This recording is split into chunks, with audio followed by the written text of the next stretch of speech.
नमस्कार दोस्तों। शायद आज की रात आपको मेरी आवाज थोड़ी भारी लगे, लेकिन जो मैं बताने जा रहा हूं उसके बाद आपकी नींद भी भारी हो जाएगी। मैं चाहता हूं आप समझें कि यहां हम सिर्फ कहानियां नहीं सुनाते, बल्कि ऐसे किस्से सुनाते हैं जो आपके सीने में धड़कन बढ़ा दें, आपकी रीढ़ की हड्डी में एक ठंडी लहर दौड़ा दें। वो किस्से जो खत्म होने के बाद भी खत्म नहीं होते, क्योंकि उनका असर आपके कमरे की चारदीवारी में, आपकी सांसों के बीच और आपके अकेलेपन में रह जाता है। मेरा नाम विक्रांत है, बनारस का रहने वाला हूं। वो बनारस जहां गंगा की लहरें सिर्फ पानी नहीं बल्कि आस्था बहाती हैं, और जहां मणिकर्णिका घाट पर जलती चिताओं का धुआं आसमान में घुलकर आपको यह एहसास दिलाता है कि यहां जिंदगी और मौत एक दूसरे से रोज हाथ मिलाती है। बाकी बच्चे बचपन में त्योहारों में पटाखे, मिठाइयों, रंगों में खुश रहते थे, और मुझे खींचती थीं वो चुपचाप जलती चिताएं, आधी सुलगी लकड़ियों की गंध और वो खामोशी जो चीख से कहीं ज्यादा डरावनी होती है। मेरे नाना, घर में उनका नाम तक कोई लेना नहीं चाहता था। मां हमेशा एक ही बात कहती, उस पागल ने हमारे जीवन में सिर्फ अंधेरा छोड़ा है। मैं कभी ज्यादा नहीं पूछता था, लेकिन जब 15 साल का था, एक दिन पुराने बक्सों में तलाशते हुए मुझे उनकी कुछ मोटी काली बांसी गंध वाली किताबें मिलीं। जैसे ही हाथ में ली, अजीब सा झनझनाहट वाला एहसास हुआ। उनके पन्ने पीले हो चुके थे, लेकिन उन पर लिखी लिपि वो अजीब थी, मानो इंसानों ने नहीं लिखी हो। वो किताबें सिर्फ तांत्रिक मंत्रों का जिक्र नहीं करती थीं, बल्कि एक ऐसी दुनिया का नक्शा थीं जो आंख से नहीं, लेकिन अंदर की बेचैनी से पहचानी जा सकती है। उसी के बाद सपनों की शुरुआत हुई। कोई मुझे पुकारता, कोई मेरी सांसों के पास फुसफुसाता। पहले डर लगता, फिर धीरे धीरे वो डर मेरे भीतर बसने लगा। कॉलेज खत्म होते होते मैं भी बाकी लड़कों की तरह नौकरी की दौड़ में लग गया, लेकिन नाकामी पीछे पड़ी रही। बाहर से मैं हंसता था, लेकिन रातें नरक जैसी थीं। मैं नींद में चलने लगा था। सुबह हथेली में राख जमी मिलती, पैरों में कांटे चुभे होते, जैसे रात में मैं कहीं गया हूं।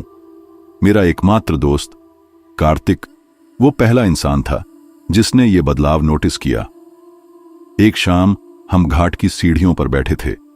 उसने मेरी आंखों में देखा और कहा, तू ये सब कब से देख रहा है विक्रांत? मैंने टालना चाहा, लेकिन वो अड़ गया। तब मैंने सब कह दिया, किताबों से लेकर सपनों तक, और उस डर तक जो अब मेरी हड्डियों में उतर चुका था। वो कुछ देर चुप रहा, फिर बोला, अगर सच में जानना है कि तू कौन है और ये सब क्यों हो रहा है, तो चल विंध्य चल। मैं हंस पड़ा। वो क्या, पिकनिक पे ले जाएगा? नहीं, वहां एक जगह है। मैं एक बार बाबा के साथ गया था। वहां आम लोग नहीं जाते, और जो जाते हैं सब लौटते भी नहीं। उसकी बातें रात भर मेरे दिमाग में घूमती रहीं, जैसे भीतर से कोई कह रहा हो, यही वक्त है। एक हफ्ते बाद हम दोनों एक सुनसान पहाड़ी रास्ते पर बाइक से गुजर रहे थे। इंजन की गड़गड़ाहट उस वीराने में गूंज रही थी। चारों तरफ सन्नाटा, और वो रास्ता जो किसी सीधी सड़क से नहीं बल्कि टूटे फूटे गांवों और पुराने मंदिरों से होकर जाता था। आखिरी 1 घंटा हमें पैदल जाना था। शाम ढल रही थी, पहाड़ियों की परछाइयां लंबी हो रही थीं।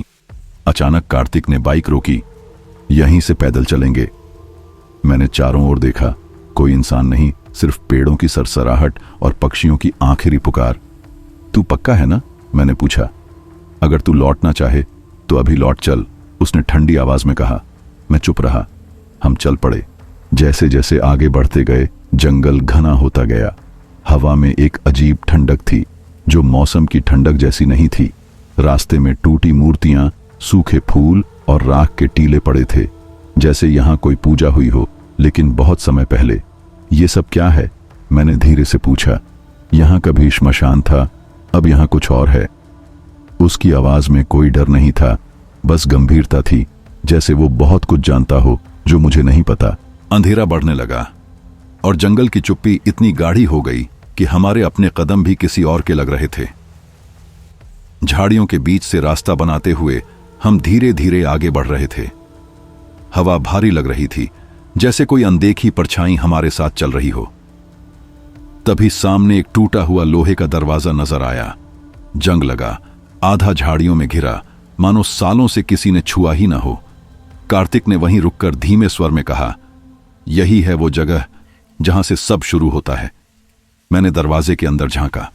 जमीन अचानक गहराई में उतर रही थी, मानो कोई घाटी हो, और उस पार धुंध में लिपटी एक काली आकृति खड़ी थी।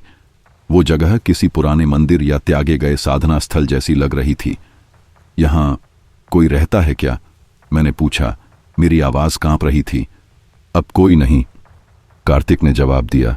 फिर थोड़ी देर चुप रहकर बोला, या शायद कोई अब भी यहीं रुका हो। मेरे दिल की धड़कन तेज हो गई। पैरों ने अनजाने में पीछे हटना चाहा। उसी वक्त हवा में एक अजीब गंध तैर आई, जली हुई चर्बी, धूप और लोहे का मिला जुला भारीपन। मेरे कानों में सरसराहट गूंजी, जैसे कोई बेहद पास आकर फुसफुसा रहा हो। मैंने तुरंत पीछे मुड़कर देखा। कुछ भी नहीं था। कार्तिक ने मेरा हाथ पकड़ लिया। उसकी पकड़ ठंडी और मजबूत थी। अब पीछे नहीं जा सकते विक्रांत, तुझे बुलाया गया है और बुलावे से कोई नहीं बचता। मैं कुछ कह पाता, उससे पहले दरवाजे के उस पार से एक धीमी सी घंटी बजी। 1, 2, 3, 4 बार, फिर गहरा सन्नाटा। कार्तिक ने मेरी आंखों में देखते हुए कहा, अब तू तय कर, अंदर जाएगा या अधूरा लौटेगा। मैंने गला साफ किया और बिना कुछ कहे लोहे के दरवाजे को पार कर गया। अंदर कदम रखते ही लगा जैसे दुनिया अचानक बदल गई हो। जहां मैं खड़ा था वहां मिट्टी में हल्का कंपन था, इतना सूक्ष्म कि शायद किसी और को महसूस भी न हो, पर मेरी त्वचा की हर नस जैसे कोई चेतावनी पकड़ रही थी। कदम ऐसे लग रहे थे जैसे किसी धड़कते जिंदा शरीर पर रख रहा हूं।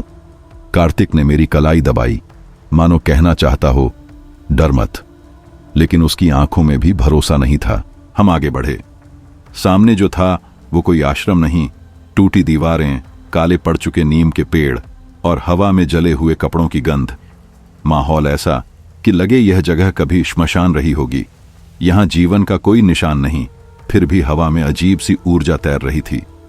एक सूखी दीवार के पीछे बने चबूतरे पर कुछ आकृतियां चुपचाप बैठी थीं, बिल्कुल स्थिर, जैसे पत्थर की मूर्तियां। उनमें से सबसे आगे बैठी आकृति ने अपना चेहरा उठाकर मेरी ओर देखा। मेरी सांस थम गई। उसकी आंखों में न सवाल था, न भावना, न जिज्ञासा, बस एक गहरी खाली दृष्टि, जैसे वो मेरे शरीर को नहीं, मेरे भीतर किसी और चीज को देख रहा हो। कार्तिक झुककर मस्तक जमीन से लगा चुका था। मैं झिझका, फिर वैसा ही किया। तभी एक ठंडी खोखली आवाज आई, क्या जानना है? सवाल आसान था पर जवाब भारी। मैंने कांपते स्वर में कहा, सत्य और शक्ति। कुछ पल सन्नाटा रहा, फिर वो आकृति बोली, सत्य ये है कि शक्ति हर चीज की कीमत मांगती है, कभी शरीर की, कभी आत्मा की। बाकी आकृतियां मानो सांस तक रोके बैठी थीं। कार्तिक ने मेरा हाथ पकड़ा और एक ओर ले गया। यही है तेरा ठिकाना अब, उसने कहा। वो कोई कमरा नहीं था, सड़ी हुई खपरेल की झोपड़ी थी। दीवारों में धूप की पुरानी महक थी, लेकिन उसमें किसी जले हुए शरीर की राख जैसी गंध भी घुली थी। अंदर टूटी हुई चटाई, एक पीतल की कटोरी और दीमक से भरी दीवारें थीं। सबसे डरावनी चीज थी दीवार के उस पार से आती धीमी खरोंचने की आवाज। ये आवाज क्या है? मैंने पूछा। कार्तिक ने बस मेरा कंधा थपथपाया और चला गया। रात भर मैं उस आवाज को सुनता रहा, कभी रुकती, फिर अचानक एक लंबी तेज खरोंच के साथ फिर शुरू हो जाती। नींद आंखों से कोसों दूर थी। सुबह हल्की रोशनी आई तो मैं बाहर निकला। योगी राज उसी चबूतरे पर बैठे थे, जैसे रात से हिले ही ना हो। आंखें बंद किए उन्होंने कहा, आज एक शव लाना होगा, नवमृत और अधला। मैंने सोचा शायद सुना गलत, लेकिन उन्होंने आंखें खोलकर मेरी ओर देखा। तू यहां शक्ति के लिए आया है विक्रांत, ये पहली सीढ़ी है। मैंने धीमे स्वर में पूछा, कहां से? पश्चिम के जंगल में एक पुराना घाट है। पिछले महीने एक औरत का शव वहां जला था। आधा जला, आधा बच गया। आज वो फिर जलाया जाएगा। उससे पहले तुझे वहां पहुंचना होगा। कार्तिक मेरे पास आया, चुपचाप मेरे हाथ में एक कपड़ा, कुछ सफेद भस्म और लोहे का त्रिशूल रख दिया।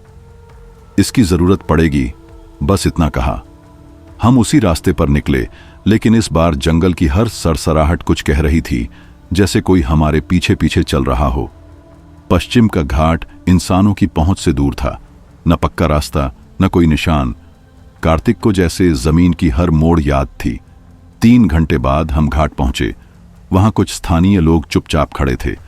एक बुजुर्ग महिला का शव लकड़ियों पर रखा था। चिता के पास एक आदमी बैठा रो रहा था, शायद उसका बेटा। कार्तिक ने मुझे एक पेड़ की ओट में खड़ा कर दिया और फुसफुसाया, शव को पूरी तरह जलने नहीं देंगे। जब लपटें कम होने लगें तभी आगे बढ़ना। कार्तिक ने धीमे से कहा। क्या मतलब? मैंने भौहें सिकोड़ते हुए पूछा। वो मेरी आंखों में देख रहा था और पहली बार उसकी निगाह में एक हल्का डर था। श्मशान की चिता जलने लगी थी। धुएं के साथ अजीब सी आवाजें उठ रही थीं, जैसे राख खुद कोई भूली हुई भाषा बोल रही हो। करीब 1 घंटे बाद लपटें कमजोर पड़ने लगीं। लोग अब इधर उधर बिखरे थे। कुछ पानी पीने गए, कुछ थक कर बैठ गए। कार्तिक ने हल्के से इशारा किया। मैं चुपचाप चिता के पास गया। अब आग बस धधक रही थी और बीच में आधा जला शव जैसे किसी का इंतजार कर रहा था। मैंने जल्दी से चेहरे पर राख लगाई, लपेटने वाला कपड़ा खोला और उस शव को चटाई में लपेटने लगा। शरीर बेहद भारी था, गंध इतनी तीखी कि सांस लेना मुश्किल हो रहा था। और उसकी आंखें, हाँ, आंखें अब भी आधी खुली थीं। जैसे ही मैंने उसे उठाया, पीछे से किसी ने चिल्लाया, अरे वहां कौन है? मैंने पल भर भी नहीं सोचा, दौड़ लगा दी। कार्तिक पहले ही भाग चुका था। जंगल के बीच उस शव का वजन मेरी सांस तोड़ रहा था, लेकिन पीछे से कदमों की हल्की सी आहट मेरा पीछा कर रही थी। आश्रम पहुंचने तक मेरे हाथ पांव सुन्न हो चुके थे। योगीराज पहले से ही चुपचाप बैठे थे। उन्होंने शव को बस एक नजर देखा, फिर मेरी ओर देखा। रात का इंतजार करो, उन्होंने धीमे स्वर में कहा, तब यह बोलेगा। मैं अपने कमरे में लौट आया। वहां अब खुरचने की आवाज नहीं थी, लेकिन दीवार के उस पार से बहुत धीमी, बहुत जिंदा सांसें आ रही थीं। यह कोई वहम नहीं था। कमरे में पूरी तरह सन्नाटा था। बाहर रात उतर आई थी और भीतर उस दीमक खाई पुरानी दीवार के पार कोई अपनी मौजूदगी छुपाए बिना सांस ले रहा था। मैं वहीं खड़ा रहा, सांस रोके। भागने की कोशिश कर सकता था, लेकिन पैरों में जैसे सीसा भर गया था। तभी अचानक एक तेज खुरचने की आवाज, लेकिन अब वह अलग थी, जैसे कोई अंदर से बाहर निकलने की कोशिश कर रहा हो। इससे पहले कि मैं कुछ सोच पाता, आश्रम के बाहर शंख बजा। कार्तिक भागता हुआ आया। शव आ चुका है। मैंने उसकी आंखों में देखा, पुतलियां फैली हुई, जैसे खुद वह भी कुछ समझ नहीं पा रहा हो। कहां से लाया इसे? मैंने पूछा। माफिया से नहीं, उसने जल्दी से कहा। अस्पताल से एक नवयुवक एक्सीडेंट में आया था, बचाया नहीं जा सका, लावारिस था, थोड़ा जला है। लेकिन योगीराज ने कहा था वैसा ही चाहिए। उम्र? मैंने धीमे से पूछा। मुश्किल से 19-20। उसने नजरें झुका लीं। मेरे सीने में जैसे कोई भारी पत्थर रख दिया गया हो। श्मशान के भीतर उस शव को ले जाया गया। वहां की जमीन पर पुराने अनुष्ठानों के निशान थे। राख के स्याह घेरे, मिट्टी में घुली परतें। बीच में लोहे की एक चौकी रखी थी, जिस पर शव को लिटाया गया। उसके माथे पर राख नहीं थी, लेकिन चेहरा आंशिक रूप से जला हुआ था। एक कान पूरी तरह झुलस गया था। आंखें अब भी आधी खुली थीं, जैसे देख रही हों कि उसे कहां लाया गया है। योगीराज निर्विकार चेहरे के साथ आगे बढ़े। उन्होंने अपनी पोटली से राख निकाली और मेरी ओर बढ़ा दी। इसे सजाओ। मेरे हाथ कांप रहे थे। मैं पूछना चाहता था क्यों, लेकिन आवाज गले में अटक गई। मैंने कांपते हाथों से राख ली और शव के माथे पर तिलक लगाया। शरीर ठंडा था, लेकिन त्वचा में अब भी एक अजीब कसाव था, जैसे जीवन अभी अभी निकला हो। जब मैंने उसकी बंद पलकों पर उंगलियां फिराईं, तो पलकों में हल्की सी हरकत हुई। शायद भ्रम था या शायद नहीं। योगीराज ने जाप शुरू कर दिया। उनके साथ 2 और काले वस्त्रधारी साधक बैठे थे। मंत्रों की आवाज गूंज में बदलने लगी। जैसे जैसे मंत्र तेज हुए, हवा भारी होती गई। कोई हवा चल नहीं रही थी। फिर भी पास रखी लकड़ियों की आग अपने आप जल उठी। मैंने देखा, शव की उंगलियां हिल रही थीं, पहले एक, फिर दूसरी। मैंने सोचा मेरा वहम होगा, लेकिन तभी शव की गर्दन धीरे से एक ओर मुड़ी और उसकी आधी खुली आंखें सीधे मेरी आंखों में आ ठहरी। मेरे घुटनों में ताकत खत्म हो रही थी। पीछे हटना चाहता था, पर योगीराज ने आंखें खोलकर मुझे देखा। कोई चेतावनी नहीं दी, बस एक नजर, जिसमें अजीब सी स्वीकृति थी, मानो कह रहे हों, अब यह प्रक्रिया नहीं रुकेगी। शव स्थिर पड़ा था, लेकिन उसकी निगाहें अब भी मुझ पर थीं। उनमें डर या गुस्सा नहीं, बस एक गहरी बेचैनी थी, जैसे कुछ कहना चाहता हो पर जुबान अब साथ छोड़ चुकी हो। यह क्या है? मैंने फुसफुसाकर कार्तिक से पूछा। पहली सीढ़ी, उसने उतना ही धीमे जवाब दिया। तू उस पुल पर खड़ा है जहां से या तो शक्ति की ओर जाया जाता है या पागलपन की ओर। मैंने देखा, शव के चारों ओर भस्म से अर्धवृत्त बनाए जा रहे थे, मानो उसे किसी घेरे में बांधा जा रहा हो। इसने क्या मांगा है? मैंने हिम्मत करके पूछा। योगीराज ने मुझे देखा। इसे नहीं, तूने मांगा था सत्य और शक्ति, पर ये दोनों कभी अकेले नहीं आते, इनके साथ आता है उनका मूल्य। क्या अब मैं जा सकता हूं? मैंने पहली बार खुलकर पूछा। उनके चेहरे पर एक धीमी लेकिन डरावनी मुस्कान आई। अब तेरे लौटने का रास्ता तुझे नहीं दिखेगा विक्रांत। रात और गहरी हो गई थी। मंत्रों की आवाज धीमी पड़ रही थी, जैसे हवा में घुलकर मिट रही हो। शव वैसे ही पड़ा था, सीधा, शांत, लेकिन उसके चेहरे में अब कुछ बदल चुका था। वो शांति अब नहीं थी। ऐसा लग रहा था जैसे अंदर से कुछ बाहर निकलने की कोशिश कर रहा हो। अचानक उसके होंठों से एक लंबी, भारी सांस निकली, जैसे कोई बहुत समय बाद फिर से जीने की कोशिश कर रहा हो। मेरा शरीर पीछे हटना चाहता था, लेकिन मैं हिला नहीं। किसी की नजरें मुझे थामे हुए थीं। कार्तिक ने मेरा हाथ पकड़ा। उसने धीरे से कहा, देखता रह। शव की त्वचा नीली पड़ने लगी थी। होंठ हल्के हल्के हिल रहे थे, पर आवाज नहीं आ रही थी। बस होंठों की हरकत साफ दिख रही थी। उसने कुछ कहा था, शायद कोई शब्द, कोई नाम, लेकिन मैं समझ नहीं पाया। योगीराज अचानक खड़े हो गए। उनकी आवाज भारी थी। अब ये तेरे पास आएगा। कौन? मेरी सांस अटक गई थी। पहला, जिसे तूने बुलाया है और जो अब तुझे देख रहा है। रात के तीसरे पहर तक सब शांत हो गया। शव को फिर उसी चौकी पर रख दिया गया, पर उसकी मुद्रा बदल चुकी थी। दोनों आंखें पूरी तरह खुली थीं। उनमें डर नहीं था, बल्कि एक शिकायत थी, एक अधूरी बात। कमरे में लौटते ही दीवार से आती हल्की सांसें फिर सुनाई दीं, पर इस बार उनमें डर नहीं था, बस एक अजीब सी पहचान थी, जैसे वो आवाज मुझे जानती हो। नींद टूटी तो लगा जैसे किसी ने मेरे कान में कुछ फुसफुसाया हो। सपना था या कुछ और? मैंने देखा, शव मेरे पास झुककर बार बार एक नाम कह रहा था, सौरभ, सौरभ। मैंने दरवाजा खोला। बाहर वहीं चबूतरा था, लेकिन योगीराज और कार्तिक दोनों गायब थे। मैं अकेला था। तभी पीछे से किसी ने बहुत धीमे, बहुत पास से मेरा नाम पुकारा, विक्रांत। उस आवाज में कुछ था, पहचानने जैसा, पर याद नहीं आता था। वो किसी इंसान का नाम नहीं, बल्कि एक एहसास था, गहरा, पुराना, जैसे बचपन से दबा हुआ हो। मैं पलटा। दरवाजा खुला था। बाहर वही पुरानी झोपड़ी, पेड़ों की परछाइयां और रात की ठंडी हवा, पर कोई नहीं था। फिर वही शब्द, विक्रांत। इस बार इतना करीब कि मेरी गर्दन के बाल खड़े हो गए। मैंने दीवार की ओर देखा, जहां कल रात सांसें सुनाई दी थीं। अब वो बस एक ठंडी, सीलन और राख से सनी दीवार थी। फिर भी लगा कि वो निर्जीव नहीं है, कुछ है जो उस पार है, और अब उसे मेरा नाम याद है। मैं वहीं बैठ गया, शरीर तनकर। तभी बाहर से नंगे पैरों की धीमी आहट आई। आवाज में एक अजीब लय थी, जैसे कोई राख पर चल रहा हो।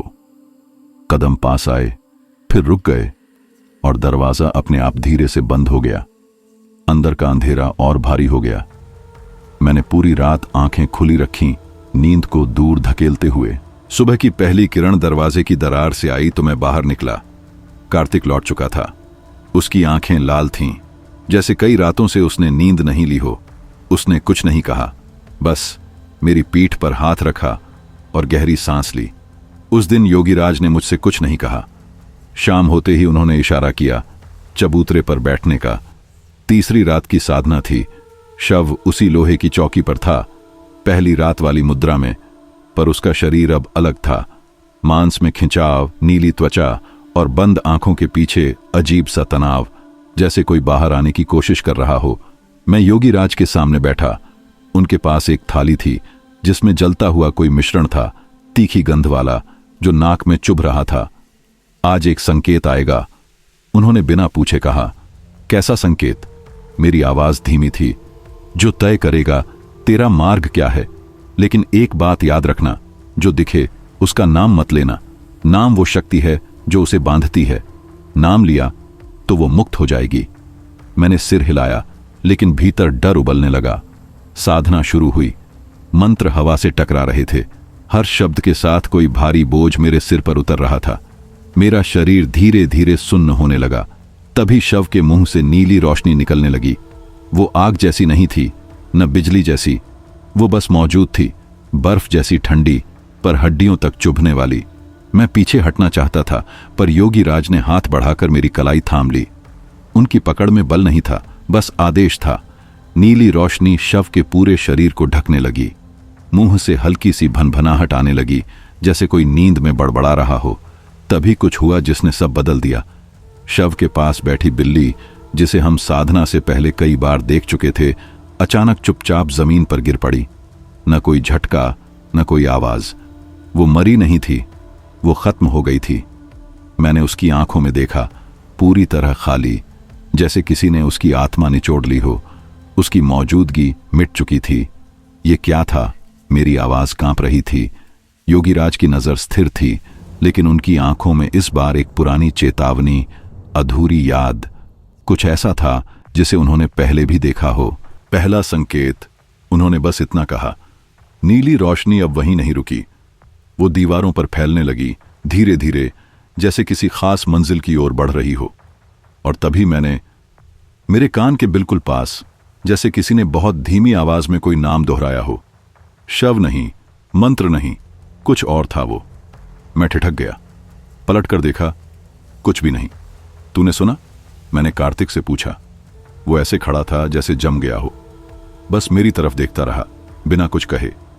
क्या ये वही है जो उस शव के अंदर था? मेरी आवाज अब मेरे ही कानों में अजनबी लग रही थी। योगीराज ने धीरे से कहा, जो अंदर था वो अब बाहर देख रहा है, और जो बाहर है वो भीतर आ चुका है। मैंने माथा सिकोड़ दिया। मैं समझा नहीं। उन्होंने गंभीर स्वर में दोहराया, उसका नाम मत लेना, नाम उसे बुला लेगा। मैंने सिर हिलाया, लेकिन भीतर कहीं मैं उस नाम को पहले ही पकड़ चुका था।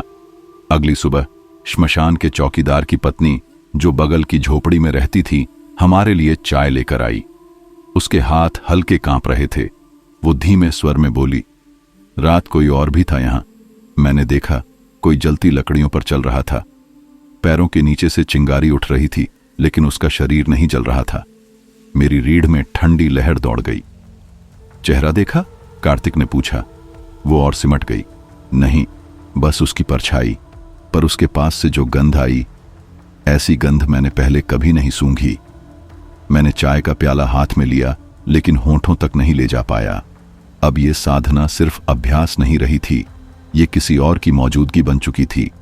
और वो मौजूदगी हमारे पास नहीं आई थी, हमने उसे आने के लिए मजबूर किया था। शाम को योगीराज ने मुझे अकेले बुलाया। जानता है तुझमें ये आकर्षण क्यों है? उन्होंने पूछा। मैं चुप रहा।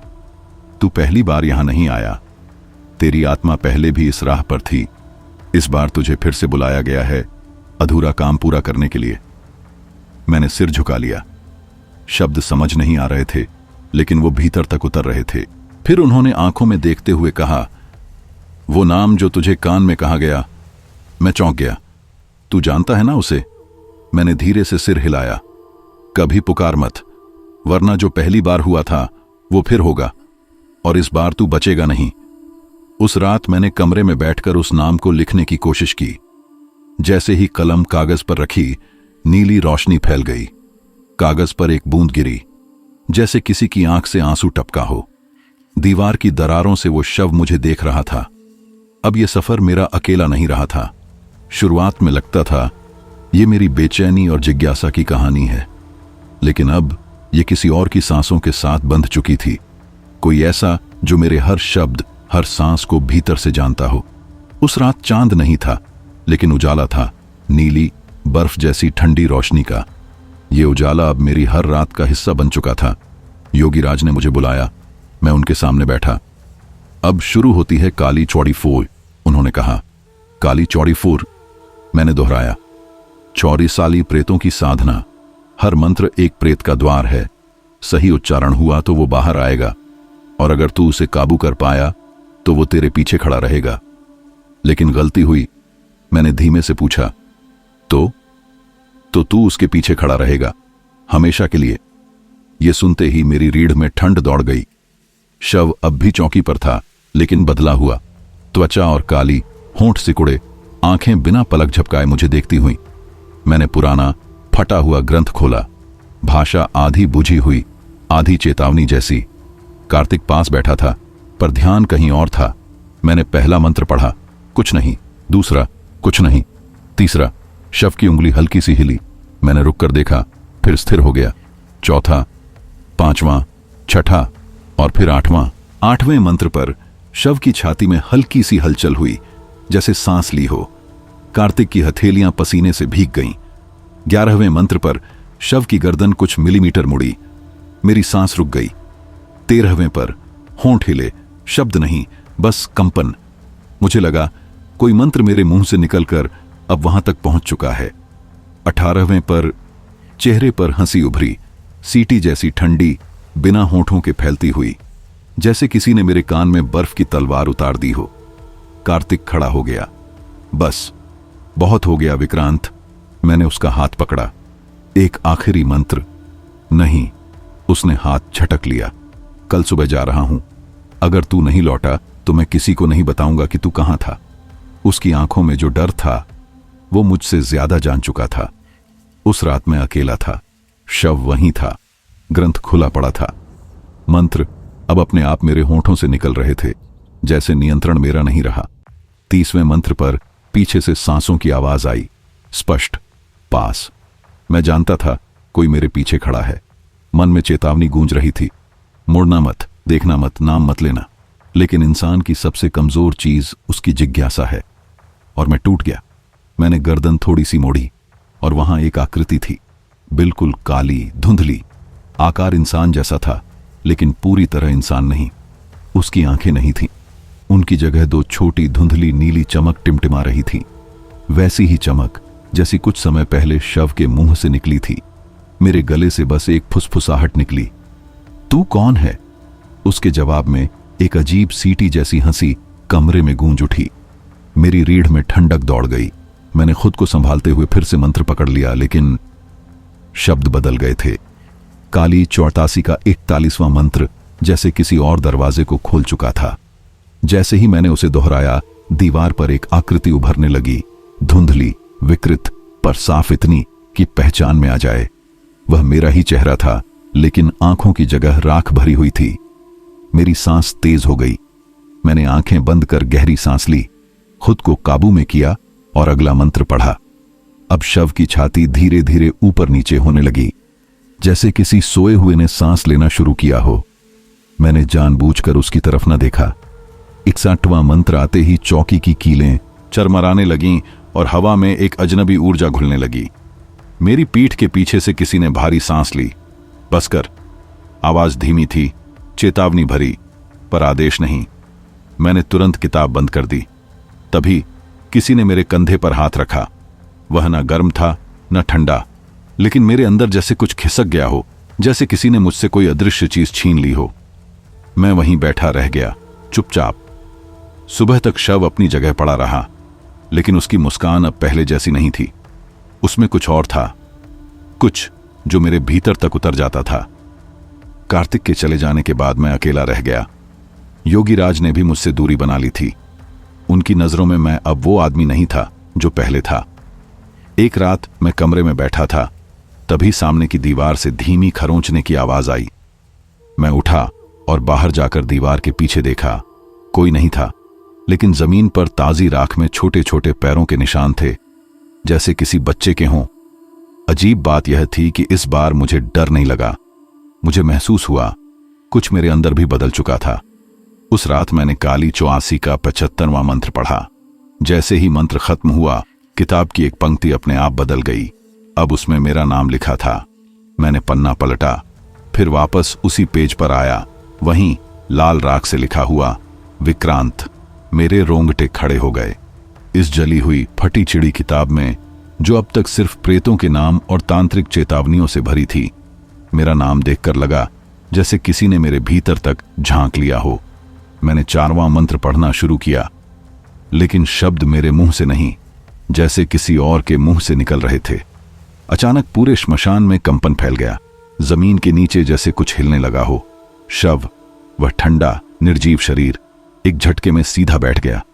कोई आवाज नहीं हुई, बस हवा और भारी हो गई। उसकी आंखें खुलीं। वे इंसानी आंखें नहीं थीं। कोई सफेदी नहीं, कोई पुतली नहीं, सिर्फ दो गहरे नीले गोले, जैसे किसी ने उनमें स्याही भर दी हो। और उस स्याही के पीछे मेरी एक स्मृति। वह मुझे देख नहीं रहा था, मेरी आत्मा में झांक रहा था। मेरे होंठों से अनायास निकला, तू कौन है? और तभी किसी अदृश्य चीज ने मेरी गर्दन जकड़ ली। मैं चीखना चाहता था, पर आवाज नहीं निकली। सांस बीच में अटक गई। मैंने हाथ उठाने की कोशिश की, लेकिन शरीर पत्थर की तरह जम गया। दूर कोने में योगीराज समाधि में बैठे थे। उन्होंने आंखें खोलीं और तुरंत गहरे कठोर स्वर में मंत्र पढ़ना शुरू किया। ए काल भैरवाय नमः, भैरव कवचम रक्ष रक्ष। उनके स्वर के तेज होते ही मेरी गर्दन की पकड़ ढीली होने लगी। मैं एक झटके में हवा खींचते हुए गिर पड़ा, पसीने से भीगा हुआ, आंखें धुंधली। पर सामने का दृश्य बदल चुका था। शव अब शव जैसा नहीं था। उसका चेहरा लंबा और सूखा हो चुका था, मांस सख्त था और आंखें हर दिशा में घूम रही थीं, लेकिन हर बार कुछ पल के लिए मुझ पर टिक जाती थीं। वह खड़ा हुआ और मेरी तरफ बढ़ने लगा। उसका शरीर स्थिर था, लेकिन चेहरा हर पल बदलता। कभी मेरी माँ का, कभी कॉलेज वाला लड़का जिससे मेरी लड़ाई हुई थी, कभी नाना की आंखें, और फिर कार्तिक का जला हुआ चेहरा। वह कुछ बोल रहा था, लेकिन भाषा नहीं थी, बस एक ध्वनि, धीमी पर डर की गंध से भरी, जैसे कोई बहुत धीमे सुर में चीख रहा हो। मैं धीरे धीरे पीछे हट रहा था। योगीराज अब भी चुप थे, जैसे ये मेरी परीक्षा हो। अचानक वह रुक गया। उसने अपने कंधे के पीछे देखा, वहां कुछ नहीं था। फिर उसने एक तीखी दर्द भरी चीख निकाली और उसकी पीठ की हड्डियां ऊपर को उभरने लगीं। मैंने आंखें बंद कर लीं, पर अंधेरा और गहरा हो गया। कानों में एक फुसफुसाहट गूंजी, अब तेरा चेहरा मेरा है। मैं झटके से उठा। मेरी हथेलियां राख में ढंसी हुई थीं। मेरे चेहरे पर भी राख लगी थी, ऐसी जैसे किसी ने लिख दिया हो। पास पड़े टूटी हुई आईने के टुकड़े में देखा, मेरी आंखें बदल चुकी थीं। उनमें हल्की सी नीली नसें चमक रही थीं, जैसे बारीक बिजली की लकीरें। मेरे भीतर कुछ प्रवेश कर चुका था, या शायद मेरी कोई चीज अब बाहर नहीं रही। क्या था यह? मैंने योगीराज से पूछा। उन्होंने धीरे से कहा, तेरी छाया। प्रेत वो नहीं जो मर चुका है, प्रेत वो है जो जिंदा रहकर भीतर दफन है। अब मेरी आवाज कांपी। अब वह तेरे साथ रहेगा, हर मंत्र, हर साधना में तेरे दर्पण बनकर। जहां तू डरेगा वहीं वह प्रकट होगा। योगीराज की बात मेरे कान में गूंज रही थी। मैं चुप हो गया। उस रात गांव की हवाएं अजीब तरह से तेज थीं, जैसे पूरा जंगल कोई राज छुपा रहा हो, कोई ऐसी बात जो हमें नहीं जाननी चाहिए। पेड़ों की डालियां आपस में टकरा रही थीं और दूर कहीं से एक सिसकन जैसी आवाज हवा के साथ तैरती आ रही थी। सुबह होते ही एक और हादसा हुआ। गांव के किनारे खेतों के पास दो पशु, एक बकरी और एक गाय, मरी पड़ी मिली। उनकी आंखें गायब थीं, चेहरे पर गहरे खरोच के निशान, जैसे किसी ने धैर्य से खोदकर कुछ निकाला हो। गांव में अफरा तफरी मच गई। लोग एक दूसरे से फुसफुसा रहे थे। किसी ने कहा, यह श्राप है, श्मशान से कुछ बाहर आया है। मैं कुछ नहीं बोला, लेकिन मेरे भीतर एक ठंडक उतर आई। उस दिन पहली बार मुझे एहसास हुआ कि साधना का यह रास्ता अब सिर्फ किताबों और मंत्रों का नहीं रहा। यह मुझसे कुछ छीनने लगा था। मेरी नींद, मेरा चेहरा, शायद मेरी आत्मा भी। उस रात मैं अकेला अपने कमरे में बैठा था। तेल का दिया धीमी लौ में जल रहा था। तभी पीछे खिड़की के धुंधले शीशे से एक आकृति दिखी। इंसानी आकार था, लेकिन उसकी चाल वैसी थी जैसे किसी बेजान शरीर को रस्सियों से खींचा जा रहा हो। मेरे हाथ अपने आप दरवाजे की ओर बढ़े। मैंने खोला। बाहर कोई नहीं था, लेकिन जमीन की राख पर पैरों के निशान थे, उल्टी दिशा में। मैंने मन ही मन रक्षा मंत्र दोहराया, सांस थाम कर। तभी दीवार से कुछ खरोचने की आवाज आई। धीरे धीरे पास गया। राख से लिखा था, मुझे अपना बना। मेरा दिल धक से रह गया। अगले दिन मैं योगीराज के पास गया। यह सब रुक नहीं सकता क्या? मैंने लगभग फुसफुसाते हुए पूछा। उन्होंने बहुत देर तक मेरी आंखों में देखा, फिर बोले, अब तू वापस नहीं जा सकता। प्रेत अब तेरे शरीर से जुड़ चुका है, वो तेरे हर भय से पोषित होता है। अगर मैं मर जाऊं? मरना आसान है, उन्होंने धीरे से कहा, लेकिन जो तुझसे जुड़ा है वो तेरे मरने से नहीं जाएगा। वो अगले को ढूंढेगा, शायद तेरे ही परिवार में। उस रात मैं कमरे के कोने में बैठा रहा, जैसे दीवार में समा जाऊं। सांसें गिनता रहा, और जब आंख लगी तो वो सपना नहीं, एक दृश्य था। विशाल अग्निकुंड जिसमें शव की परतें जल रही थीं, और उनके बीच से एक चेहरा उठ रहा था, मेरा अपना। उसके होंठ खुले और वहीं सीटी जैसी हंसी बाहर निकली। मैं चीखते हुए उठा। पसीने से भीगा तकिया मेरी मुट्ठी में दबा था। कमरे में नमी की गंध थी, लेकिन उसके पीछे वो ही सड़ी भारी गंध जो मैंने पहली बार अधजले शव के पास महसूस की थी। दरवाजा आधा खुला था, खिड़की से धूप अंदर आ रही थी, पर रोशनी ने मुझे नहीं जगाया था। मुझे नींद से खींचकर निकाला था उस हंसी ने। मैं बाहर गया। श्मशान अब भी शांत था, लेकिन वो शांति अब ठंडी नहीं, भारी थी, जैसे बर्फीली झील की सतह के नीचे कुछ लगातार हलचल कर रहा हो। योगीराज वहीं थे, एक पत्थर पर बैठे, आंखें बंद, पीठ पर धूप सेंकते। बिना मेरी ओर देखे बोले, आ गया तू, बैठ। मैं चुपचाप बैठ गया, सिर झुकाए। कुछ देर हम दोनों चुप रहे। फिर उन्होंने कहा, अब ये साधना सिर्फ प्रयोग नहीं रही विक्रांत, तूने दरवाजा खोल दिया है, अब तुझे ही बंद करना होगा। क्या मतलब? मैंने धीमे स्वर में पूछा। हर साधना में नियम होते हैं, लेकिन हर साधक अपने भीतर एक दरवाजा लेकर आता है। जब वो दरवाजा खुलता है तो साधना से ज्यादा साधक खुद सामने आ जाता है। तेरे भीतर का भय, हिंसा, वासना, सब उसने सूंघ लिया है। वो है कौन? वो वीर शुद्ध प्रेत है, उन्होंने बहुत धीरे कहा, जिसे मोक्ष नहीं मिला क्योंकि उसकी साधना अधूरी थी। उसने भैरवी तंत्र की सिद्धि अधूरी छोड़ दी। मरते वक्त उसका शरीर पूरी तरह जला नहीं। अब वो तुझे माध्यम बनाकर अपने अधूरे कर्म पूरे करना चाहता है। मेरी सांस रुक गई। क्या वो मेरे शरीर का इस्तेमाल करेगा? सीधा नहीं, लेकिन तेरे सपनों, तेरे भय, तेरे फैसलों से वो तुझे अपनी दिशा में मोड़ेगा। समय रहते सचेत नहीं हुआ तो वो तुझ पर हावी हो जाएगा। तो हम उसे विदा क्यों नहीं कर सकते? हर प्रेत की मुक्ति एक मूल्य मांगती है, उसे तृप्त करना होगा। जो वो चाहता है वो देना होगा। क्या वो मुझसे सीधे बात करेगा? नहीं, संकेत देगा, सपनों, घटनाओं, यादों के जरिए। तू समझेगा, लेकिन भ्रम में रहेगा। उस शाम मैं कमरे में बैठा रहा, कुछ लिखने की कोशिश की, लेकिन हाथ कांपते रहे। रात होते ही डर सच हो गया। सपना शुरू हुआ जैसे कोई पुरानी फिल्म। घना अंधेरा, लाल मिट्टी का कमरा, कोने में जलती चिमनी, एक छाया, कंधे झुके, सिर झुका। मुझे जो चाहिए वो तू ही लाएगा, उसने कहा। क्या? मैंने कांपते हुए पूछा। उसने सिर उठाया। उसकी आंखें मेरी मां की थीं। जो मुझसे छीना गया वापस ला। अचानक उसने मेरे बाल पकड़कर जोर से खींचा। दर्द इतना तेज कि मैं झटके से नींद से बाहर आ गया। हांफते हुए हाथ सिर पर गया। बालों का एक गुच्छा गायब था, जड़ से उखड़ा हुआ। तब मुझे समझ आया, अब वो सिर्फ सपनों में नहीं था, अब वो मेरी त्वचा के नीचे था। सुबह होते ही मैं सीधा योगीराज के पास गया। पूरी रात की बेचैनी अब भी मेरे चेहरे पर चिपकी हुई थी। मैंने उन्हें सारी बात बताई, जितनी सटीकता से बता सकता था। वो बस मेरी ओर देखते रहे, फिर धीमे स्वर में बोले, उसने जो छीना था, क्या उसे लौटा दिया गया? हां, मैंने बमुश्किल जवाब दिया। तो अब उसकी इच्छा पूरी करनी होगी। मेरी सांस जैसे वहीं अटक गई। कैसी इच्छा? जो अधूरी साधना थी उसे दोहराना होगा, लेकिन इस बार शव तू नहीं चुनेगा, वो खुद चुनेगा। मैंने उन्हें अविश्वास से देखा। मतलब?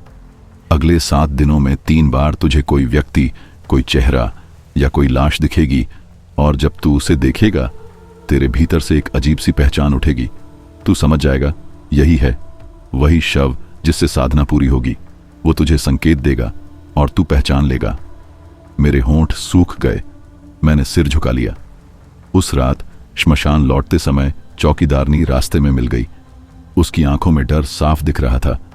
बाबूजी, कल रात कोई आया था, अजीब सा, जैसे कोई बच्चा हो, लेकिन वो सीधा नहीं चलता था। पीठ के बल चलता था और कुछ गा रहा था, कोई अजीब सी धुन। शब्द समझ नहीं आते थे पर सुनाई साफ दे रहे थे। एक बार तो वो मेरी खिड़की के बाहर खड़ा हो गया, चुपचाप। मैंने कोई जवाब नहीं दिया, लेकिन उसके बाद दिन ढलने तक मेरे अंदर कुछ टूट सा गया था। भूख खत्म हो गई। मैंने बस एक कोने में धूप जलाई और चुपचाप बैठा रहा। तीसरे पहर नींद लगी और तभी वो सपना आया। एक पुराना जंग लगा रेलवे प्लेटफॉर्म, सुनसान, टूटा हुआ। वहां एक अधजली बच्ची बैठी थी। उसके हाथ में एक गुड़िया थी जिसकी आंखें नहीं थीं।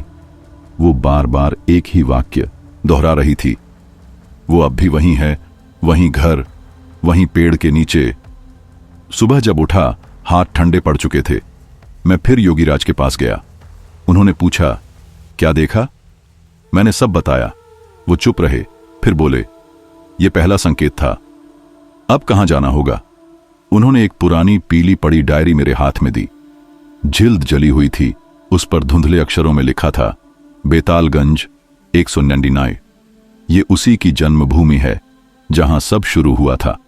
मुझे एहसास हुआ अब डर श्मशान तक सीमित नहीं है। मुझे वहां जाना होगा जहां उसकी कहानी अधूरी रह गई थी। लेकिन मैं पहुंचने से पहले वो मेरे पास आ चुका था। 3 रातें बीत गईं। मैंने उस डायरी को बार बार पढ़ा। हर पन्ने पर बेतालगंज का नाम, अधूरी तिथियां, अधूरी साधनाएं और एक नाम, जरा। पहले कभी नहीं सुना था, लेकिन हर बार पढ़ते ही रीढ़ में ठंडक दौड़ जाती। ये नाम जैसे सिर्फ पढ़ने के लिए नहीं था, पहचानने के लिए था।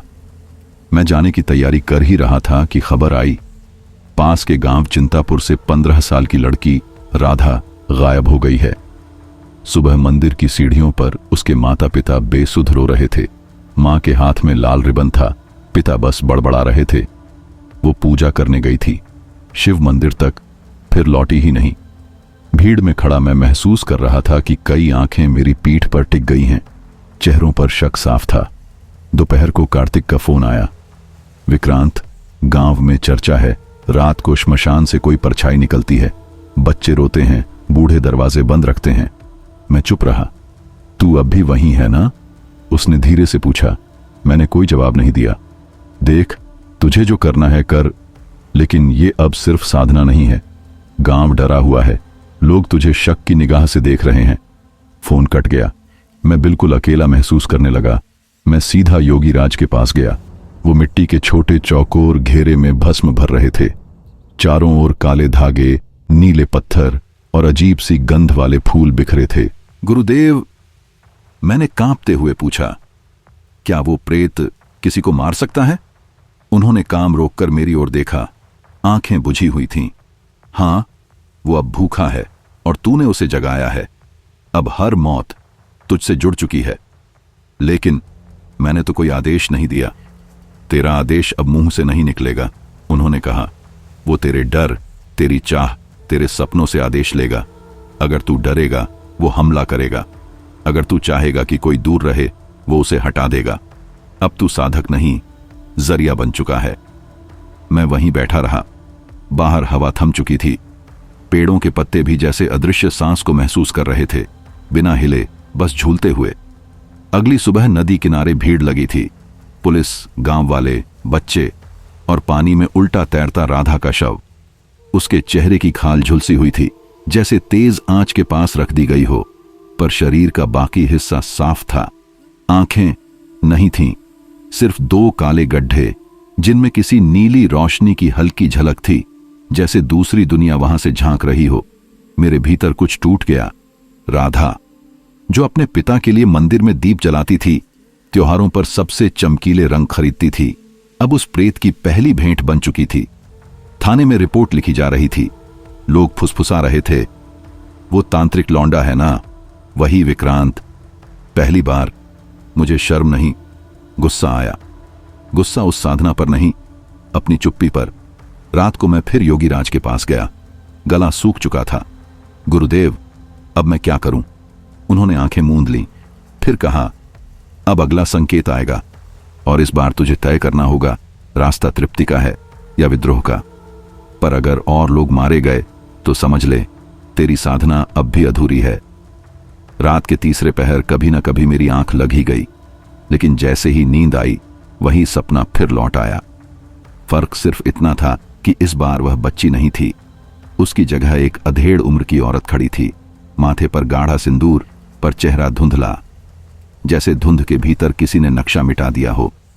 वह चुपचाप मेरी तरफ देख रही थी, फिर हाथ से नदी की ओर इशारा किया। नदी के पानी में एक पुरानी लकड़ी की नाव बह रही थी, बिना किसी के खींचे, बहुत धीमी रफ्तार से। नाव में वही गुड़िया थी, बिना आंखों की, जैसे किसी ने उन्हें नोच लिया हो। किनारे पर 3 लोग खड़े थे, उनकी आंखें नीली थीं, ठंडी और स्थिर। मैं हांफते हुए जागा और खिड़की से बाहर झांका। श्मशान घाट की तरफ, जहां आमतौर पर रात को बस सन्नाटा रहता था, वहां एक नीली लौ जल रही थी। वह बिल्कुल स्थिर थी, जैसे हवा का कोई असर उस पर नहीं था। मैं धीरे धीरे उसकी ओर बढ़ा, कदम दबाकर। जैसे ही करीब पहुंचा, लौ अचानक बुझ गई। उसी पल मेरी पीठ पर किसी ने बेहद पास से सांस ली। मैं झटके से पलटा, कोई नहीं था, मगर सीने में एक अजीब भारीपन उतर आया। दूर से किसी की फुसफुसाहट आई। दूसरा बलिदान तय हो चुका है। सुबह होते ही गांव में खबर फैल गई। सतीश मास्टर, जो स्कूल में पढ़ाते थे, रात को घर नहीं लौटे। उनकी साइकिल मंदिर के पीछे मिली और कपड़े श्मशान के पास बिखरे पड़े थे। अब तक जो डर सिर्फ मेरे भीतर था, वह गांव की हकीकत बन चुका था। पंचायत बैठी, मैं भी गया। जैसे ही वहां पहुंचा, सबकी नजरें मेरी ओर मुड़ गईं। तेरे श्मशान से ये सब शुरू हुआ है, एक बूढ़ा बोला। पहले लड़की, अब मास्टर। गांव की हद में कोई बच्चा अकेला नहीं जाएगा। मैं खामोश रहा। योगी राज भी चुप थे, लेकिन उन्होंने जेब से एक पुरानी डायरी निकालकर मेरे हाथ में रख दी। पन्ना पहले से खुला था। अब तुझे बेतालगंज जाना ही होगा, उन्होंने कहा। वहीं इसकी जड़ है, वहीं इसका असली नाम।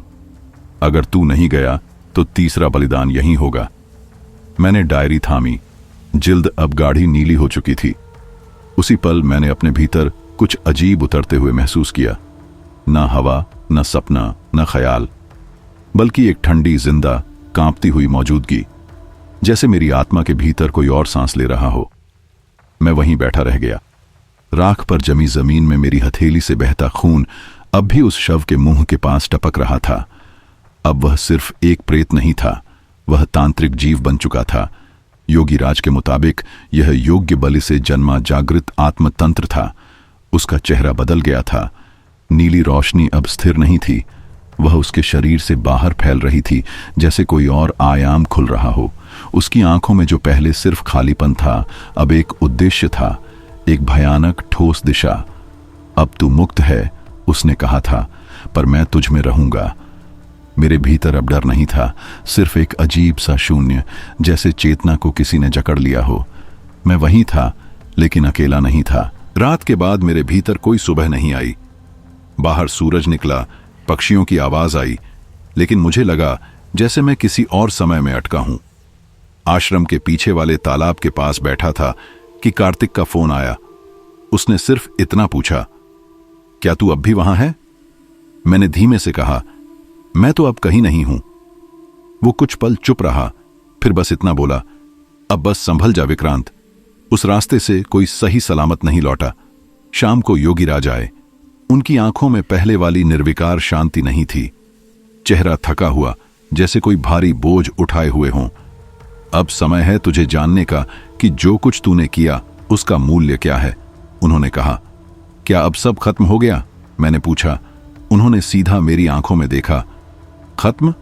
अभी तो बस दरवाजा खुला है।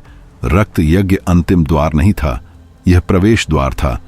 वो रुके, फिर धीमे से बोले, अच्छा किया तूने। प्राचीन नियम कहता है, जो अपनी सबसे प्रिय वस्तु का बलिदान देगा, वही जीव के तांत्रिक जीवन को संभाल सकता है। मैं सिहर उठा। मैं कोई तांत्रिक नहीं बनना चाहता, मैंने मन में कहा। मैं तो बस जानना चाहता था कि भीतर का डर क्या है। लेकिन अब डर के उस पार भी अंधकार था। रात को सपना आया, मुझे एक वीरान अंधेरे मैदान में ले जाया गया। चारों तरफ भस्म में लिपटे शव पड़े थे। कोई हिल नहीं रहा था, पर सबकी नीली आंखें मेरी तरफ थीं। एक गूंज उठी, अब तू उनका प्रतिनिधि है। जिस प्रेत को तूने जागृत किया, वह अब तेरी आत्मा से जुड़ा है। उसके अधूरे काम अब तेरे हैं। एक आकृति मेरी ओर आई, वही तांत्रिक जीव। उसके हाथ में भस्म से भरा कटोरा था। अगला यज्ञ होगा जीव और मृत के बीच, और तुझे माध्यम बनना है। उसने कहा, मैं नहीं चाहता, मैं वापस जाना चाहता हूं। मैं चीखा। वो शांत स्वर में बोला, वापसी तब होती है जब यात्रा पूरी हो, और तेरी यात्रा अभी अधूरी है। मैं हाँफते हुए जागा, सिर पसीने से नहीं बल्कि जैसे किसी ने पानी उड़ेल दिया हो, भीगा हुआ था। दीवार पर वही नीली रोशनी फैल रही थी। सुबह गांव के मुखिया ने बुलाया। योगीराज को भी साथ बुलाया गया। उनका किशोर बेटा अचानक बीमार पड़ा था। न बुखार न घाव, पर शरीर सड़ने लगा था। ये उस प्रेत की छाया है, योगीराज ने धीरे से कहा। पर हमने उसे तृप्त किया था, रक्त दिया था। मैंने विरोध किया, तृप्त किया, पर छोड़ा नहीं। उन्होंने गंभीर स्वर में कहा, वह अब तेरे भीतर है, और जब तेरा ध्यान भटकता है तब वह बाहर निकलता है, अपने पुराने अधूरे कर्म पूरे करने।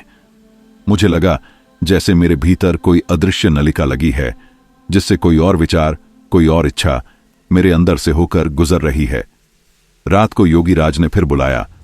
अब अंतिम कार्य करना होगा, उन्होंने कहा। क्या? मैंने पूछा।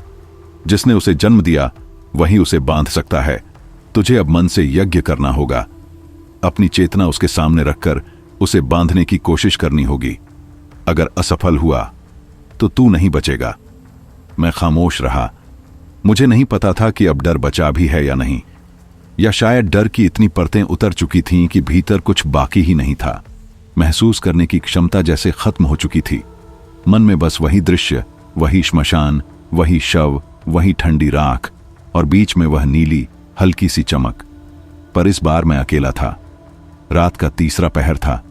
हवा थम चुकी थी, जैसे पूरी दुनिया ने अपनी सांस रोक ली हो। मैंने छोटा सा दीपक जलाया। उसकी लौ कांप रही थी। फिर मंत्रों का उच्चारण शुरू किया। मेरी उंगलियां ठंडी हो रही थीं, शरीर में कंपी दौड़ रही थी, लेकिन मैंने शब्दों की लय टूटने नहीं दी। धीरे धीरे वह आया। पहले बस एक धुंधली परछाई, फिर वही चमकती नीली आंखें।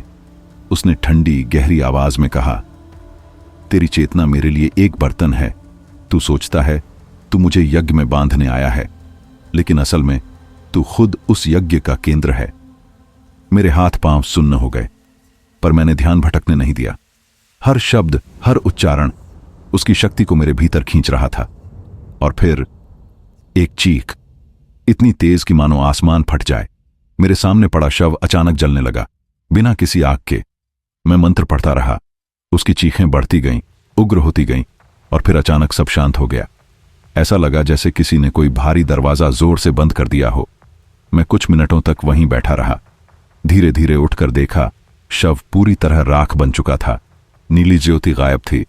मेरे भीतर हल्कापन था, लेकिन साथ ही एक अजीब खालीपन भी, जैसे कोई नई जिम्मेदारी अब मेरे सिर पर आने वाली हो।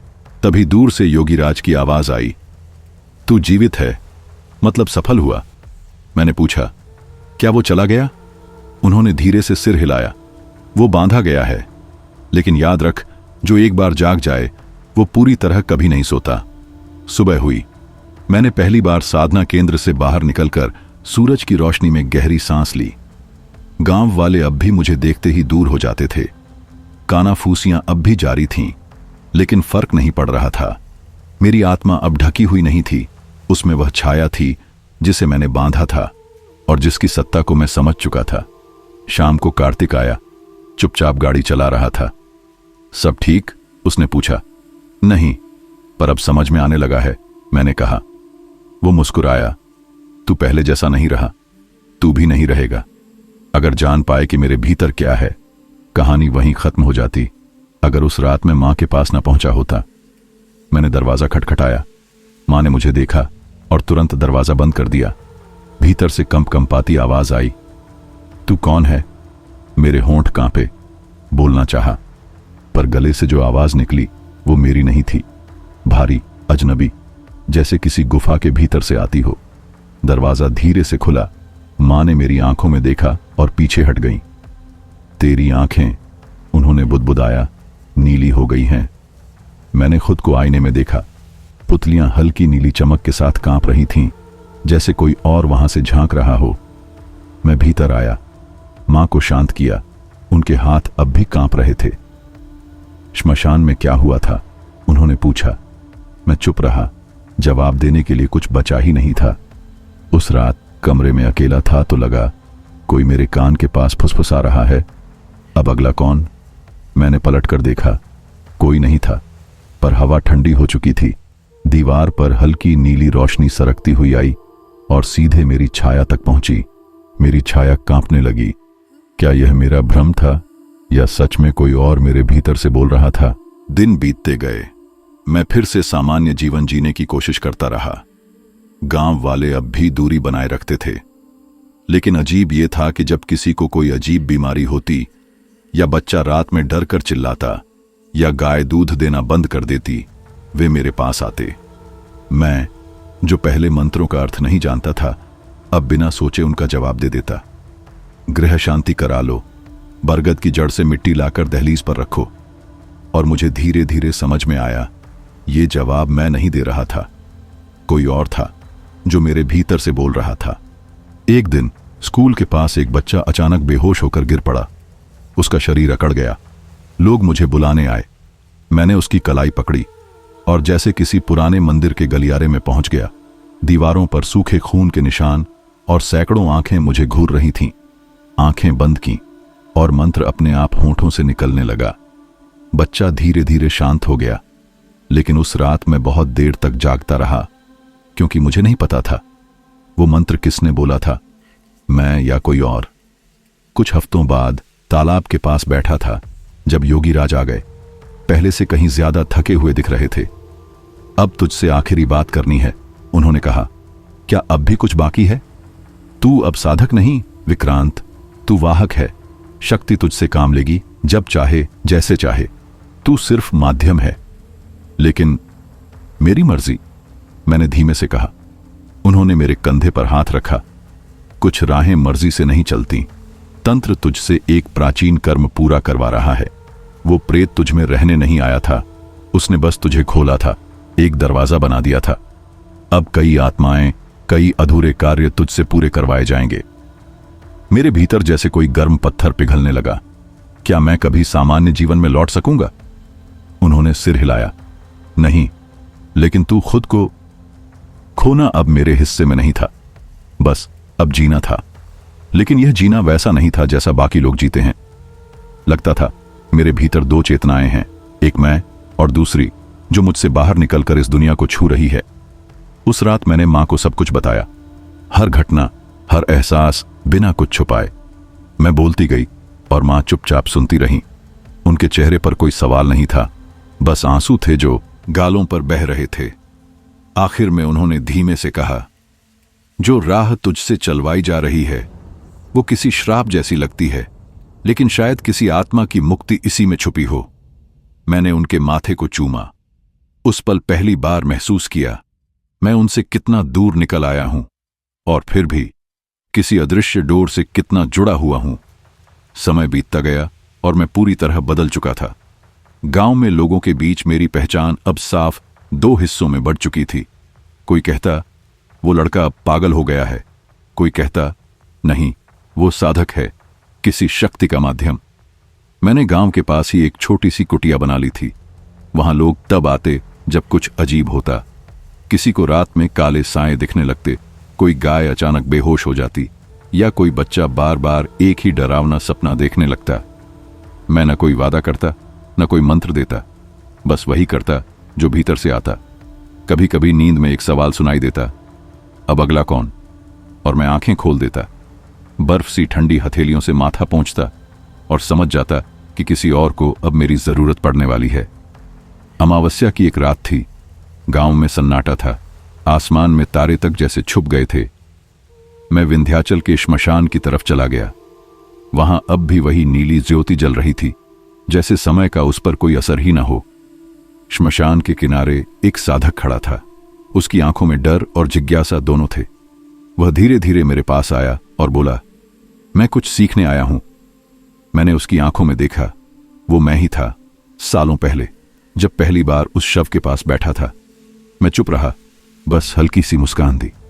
वह आगे बढ़ा, बिल्कुल वैसे ही जैसे मैं कभी बढ़ा था। तब समझ आया, कुछ राहें हम खुद नहीं चुनते, कुछ सवाल हम खुद नहीं पूछते, कुछ जवाब हमारे भीतर से नहीं आते। कभी कभी जिंदगी किसी और के हाथ में थमा दी जाती है और हम बस एक पात्र बन जाते हैं जिसमें कोई और कहानी लिखता है। आज भी मुझे नहीं पता कि मैं साधक हूं या शापित, बस इतना जानता हूं कि मैं एक रास्ते पर हूं और अब वो रास्ता मेरा नहीं है, कोई और उस पर चल रहा है और मैं सिर्फ एक माध्यम हूं।